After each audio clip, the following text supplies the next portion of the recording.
Hello, this is Dr. E, and I'm going to be going through section 8.1, Sources of Pollutants.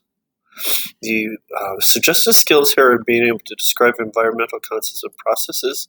The major learning objectives are being able to identify differences between point and non-point sources.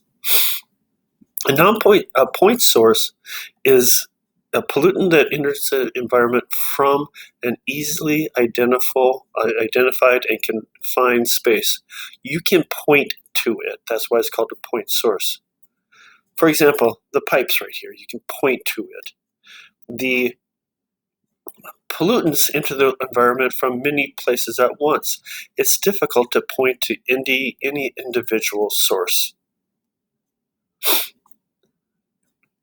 For example, a point source, animal waste from a large farm. For the ammonia or fecal bacteria might be able to determine exactly which farm it comes from. Emissions from a smokestack, from putting off specific combination of particulate matter, CO2, nitrous oxides, and sulfur oxides. For example, the big oil spill in the ocean. You'd be able to identify the hydrocarbons and benzene from that particular oil spill. Non-point source would be all the motor oil. Throughout the year, motor oil is leaked from your cars as you're driving along, and then when there's a rain, that runs off. Can you point to which car put that oil on the road, or fertilizers, or road salt? Can't do it. Pesticides sprayed on agricultural fields carried by the wind and washed off into bodies of water. Can't identify which one it's from. Estuaries and bays are polluted by many non-point pollution sources from large watersheds that empty into them. So, some of the things you need to know for FRQs. You need to be able to identify the specific chemicals or group of chemicals from specific sources with specific environmental and environmental health effects.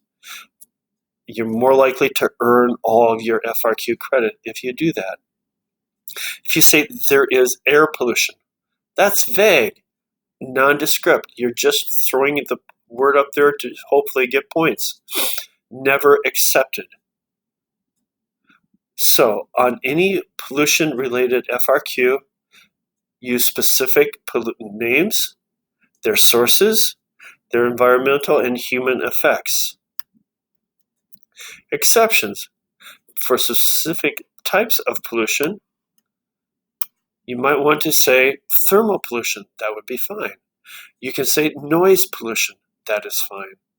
Sediment pollution. So let's try practice FRQ. Can you describe the difference between a point and non-point source of pollution?